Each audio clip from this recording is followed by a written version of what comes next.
ही जी गाठ दिसत आहे तुम्हाला, ते आईच्या गाठीचं ऑपरेशन केलं होतं. तर मी स्वयंपाक वगैरे केला, कारण की आज तिची रिपोर्ट येणार होती.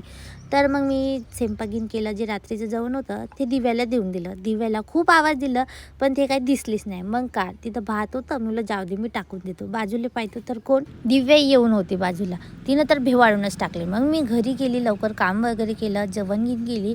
आई पण जेवण करून तयार झाली. मग पण जेवण केलं पटकन, मग तयारी घेऊन केली होती मी. मग आई स्कार्फ वगैरे लावली, मी पण स्कार्फ लावला, चष्मा वगैरे लावून आम्ही निघालो. मग आम्ही पोहोचलो हॉस्पिटलला. कांबळे हॉस्पिटलमध्ये जायचं होतं मला.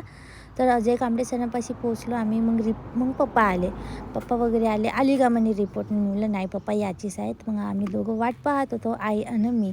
आम्ही तर वाट पाहू थकूनच गेलो, बहुत टाईम झाला होता. मग जाऊ दे मला, थोडा टाईमपास करून आम्ही फोटो वगैरे काढलो. आई, गाडी, मी, आम्ही तिघं मिळून एकसाथ फोटो वगैरे काढलो. आणि ही जी गाठ होती तिची रिपोर्ट आली निगेटिव्ह आली बाप्पा. मग आम्ही बहुत खुश झालो. मग देवीचे दर्शन केलो, की चंद्रपूरची माता महाकालीची मंदिरात आम्ही दोघं पोचलो. आई मग त्यांना धन्यवाद केला, की आईची रिपोर्ट निगेटिव्ह आली म्हणून, काहीच नाही आलं बाप्पा, बहुत बहुत बहुत बहुत धन्यवाद माता राणी.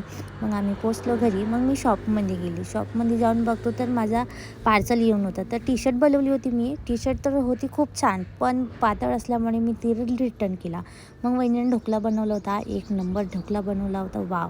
मग माझी बहीण आणि मी, आम्ही दोघं जण बाहेर गेलो आलू खासाठी. का टेस्टी होता, वाव.